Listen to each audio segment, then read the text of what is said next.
And this concludes season 1 of the Psychiatrist Waiting Room. Something I've been deeply proud of, something that started off as a mere idea between my dad and I, which we did.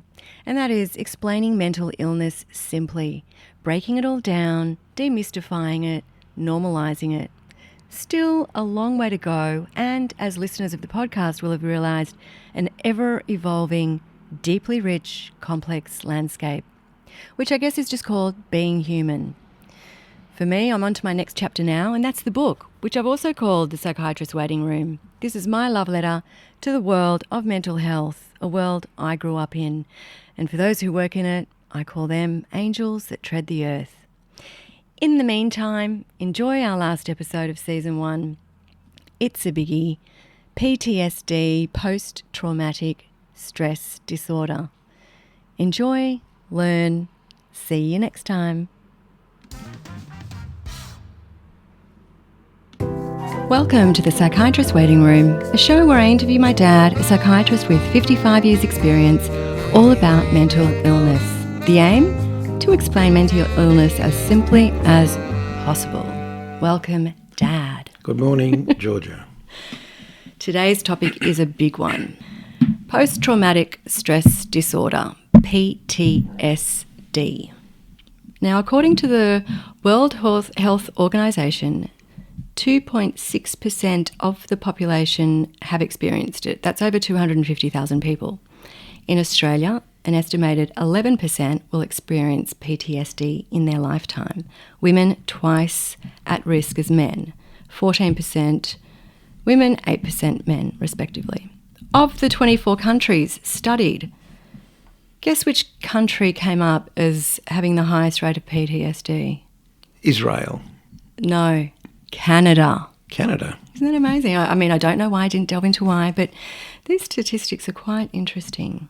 Firstly, with your 55 years experience in medical, 48 years as a psychiatrist, the evolution of post-traumatic stress disorder has been quite a big one. For me, in my lifetime, PTSD was really only ever referred to as war veterans. And you'd go to movies and you'd see all these movies on Vietnam, and it was all about the war vets coming back with PTSD, not assimilating in society. But firstly, with your 55 years in medical, how have you seen the evolution of PTSD? Okay, so before my time, there was mainly the wars like World War One and possibly World War Two, where they were considered to be war injuries.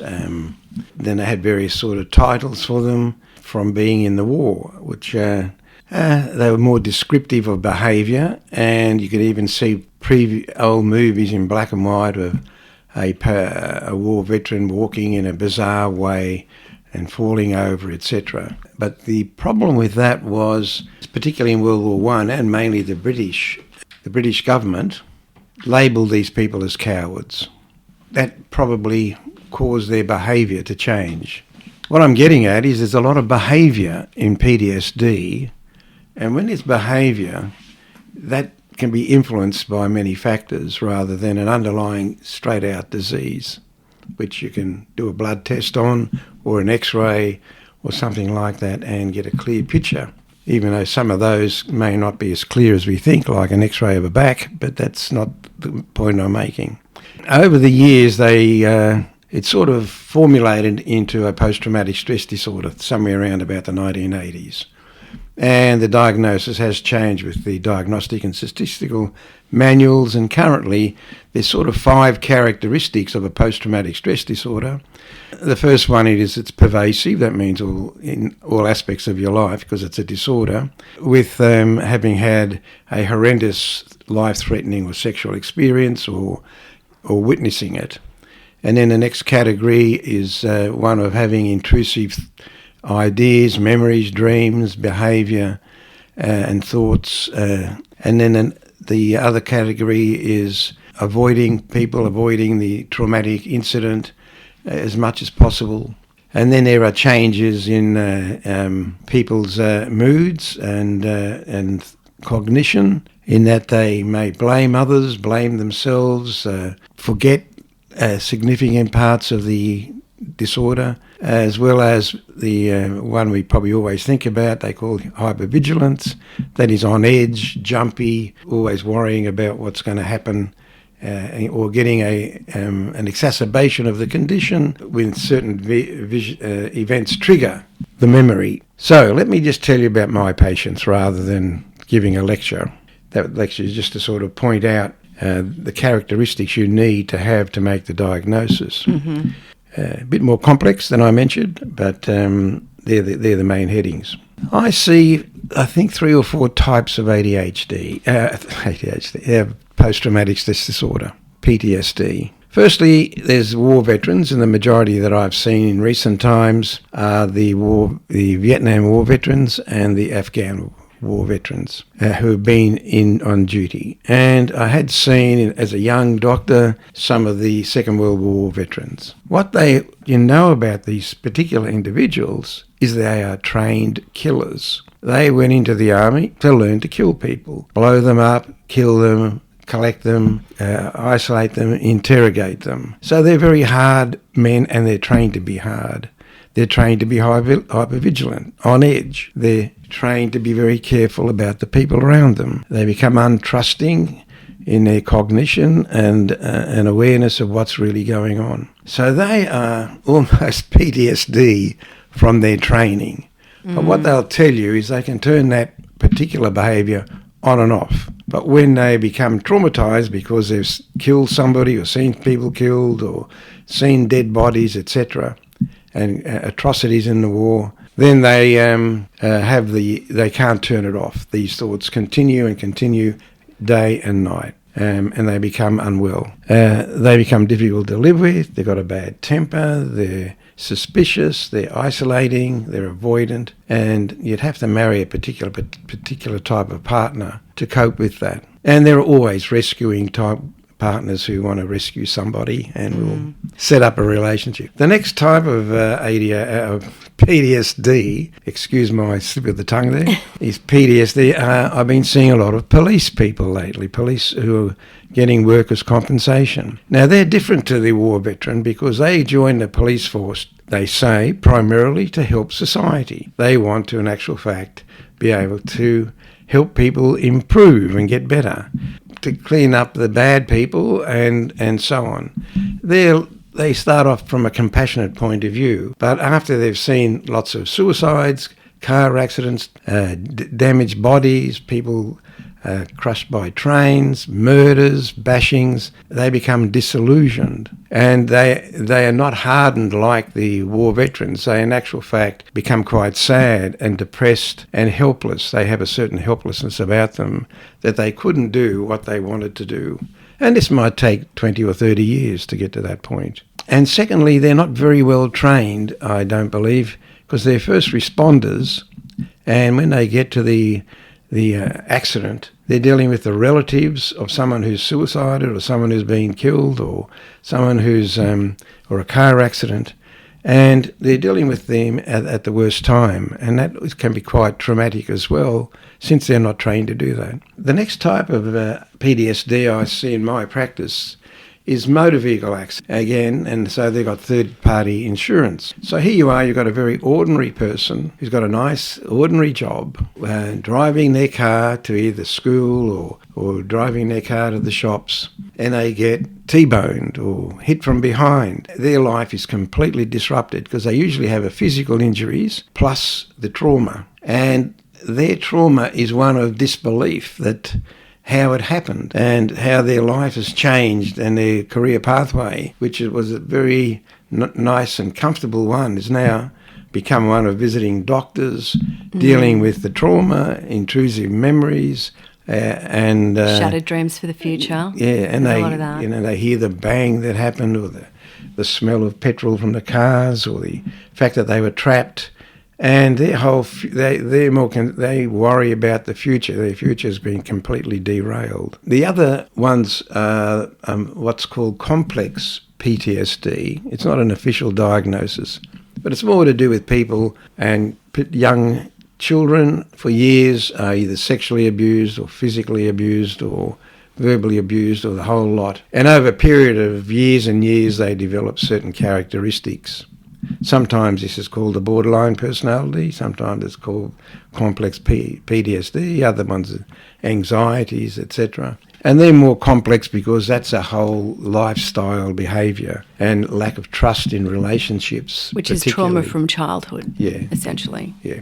Now, with the war vets, treatment for them really is medication. How are the various PTSDs treated? That's my question. Well, you're right. You know, the war veterans have behaviour problems, and they need to be able to be tapered. They do various courses at clinics or with psychologists, but ultimately they'll require some medication to make sure they're not explosive or angry and self-destructive like that. The motor vehicle people may PTSDs may require medication, but they have primarily an adjustment to make to their new direction in their life following the damage that's been caused with no fault of their own. And the police are the hardest ones. I think they're probably more sad because they have a helplessness about them and an incredible disappointment. A disappointment in their life, because that they didn't do what they all joined the police force with good intentions, high hopes, and it turned out the other way. Well, ill-prepared for the trauma that you can experience by the sound of it. Is it a low percentage of war vets who get PTSD? Is it a low percentage of policemen? Well, about 20 years ago when I was at a talk with the DVA. Department of Veteran Affairs. Yes. Yeah. And they were having a course to get psychiatrists to sign up as to do assessments for the war veterans. And my memory is that they said they anticipate, and it was the time of the Timor War, and Australia was moving to Timor with an armed forces. And they said the DVA was already budgeting for 15% of these soldiers to get PTSD. Okay, so it is about, I was thinking it was around 11%. Well, they were putting their money there. They were budgeting for it. Before it actually happened, they anticipated that. Well, here's one for you. PTSD has entered pop culture. So it's now being loosely thrown around. I can't be around my ex-boyfriend. I have PTSD from that relationship, or I can't be around that person. She's given me PTSD from blah, blah, blah. Or it is loosely termed, which... Well, you see, if you said I've got anxiety, you'd be blaming yourself. Right. But if you've got PTSD, you're blaming someone else. Right. The boyfriend's causing it. Okay. That's society. So PTSD is a very good way of blaming someone else for your own difficulties. So are you saying they don't really have the PTSD, they've got anxiety and projecting the anxiety? And I think that's why in pop culture you use those terms to blame the other person. Now, there's the saying, what doesn't kill you makes you stronger. That was an old saying that was quite a reassuring saying. However, that morphed a few years ago into what doesn't kill you gives you PTSD, which has even since morphed into the current phrase I'm hearing, which is what doesn't kill you builds resilience that humans need in order to live in the life jungle for survival. I think all these morphings are just part of nature's algorithms. Algorithms. Yes, yeah. Interesting. And that as time goes on, the algorithm of words follows where the majority of people are going with it. And in the end, it all seems to go where most people want what most people want to hear. And I suppose most of it comes from American culture, which is you can do anything you want to do. You can be anybody. You're resilient. You can come out of this. You can be born in a slum and become the president of America. Yes. And America and that sort of culture. And I think in the end, the algorithm always moves towards your resilience and you're a wonderful being. And from the ones you just mentioned there, yeah. Well, in my 50 years, I've had all of those three morphings. So the younger I was the first one. what doesn't kill you makes you stronger. And then as I experienced life, I was like, this is giving me PTSD. And now I do think there is something about building a resilience, which is the human algorithm. Interesting. Thanks, Dad. Well, on that note, we're going to wrap it up. Goodbye. Thanks for joining us. If you'd like a question answered, please email me at georgiacassimatis@yahoo.com. See you next time. Bye, Dad. Bye, Georgia.